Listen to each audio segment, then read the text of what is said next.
that grim update from Kabul in a blast that has taken place at the diplomatic enclave, with over 50 people now in that death toll that is coming in, with over 50 people having been killed, several more injured, and this is a suicide car bombing in Kabul's diplomatic quarter this morning, which is just about a few hundred meters away from the Indian embassy. The powerful blast there that damaged windows and doors of the Indian embassy, but we have a confirmation from our External Affairs Minister, Ms. Sushma Swaraj, tweeting that out, saying all our officials here are safe. The latest images there of the diplomatic enclave. Earlier, we'd also spoken to the Indian ambassador to Afghanistan, Mr. Manpreet Vohra. This is what he stated. It was a very powerful blast, but we don't know yet who might be behind it. We would be speculating at this stage. Perhaps as the crow flies, perhaps about 100 meters from our embassy. That's what the reports that come in suggest. We have not yet been able to visit the blast site. And it's the diplomatic enclave, so there are other embassies nearby, yes. Our main chancery building, we would be about 150 people there. That includes our security personnel from the ITBP. The area has been cordoned off, which I'm sure is standard procedure when these things happen, and I'm sure the investigating authorities are now looking at various things. Well, like I said, it happened about 100 meters away from us, and there are many other buildings and offices as well as diplomatic embassies nearby. So we can't say really what may have been the target.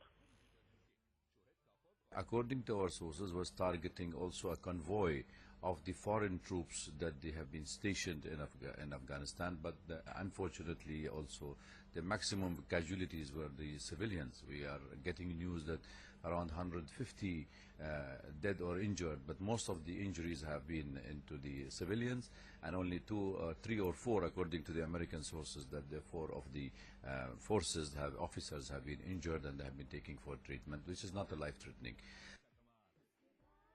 Well, I don't know if the Indian embassy was a target, but it was very close to a lot of embassies, including German, Indonesian, Japanese, Indian, British embassy. So this is in the heart of diplomatic district of Kabul.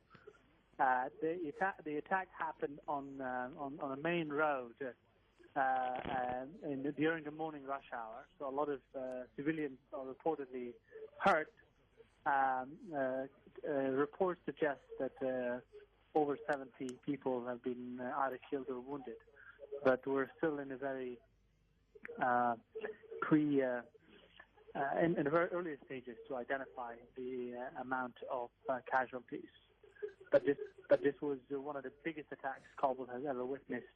We think some reports suggest that it was either a big car bomb or a truck bomb, but that still needs to be determined. To be honest, I don't know. It's too early to say. It's not for the media to say. No reports, no claim of responsibility yet, which is interesting. Normally, Taliban take responsibility within minutes, but it's almost an hour and a half. The attack happened, and no one has claimed responsibility. But it should be clear very soon. That's the update coming in so far in those latest developments from Kabul. But here's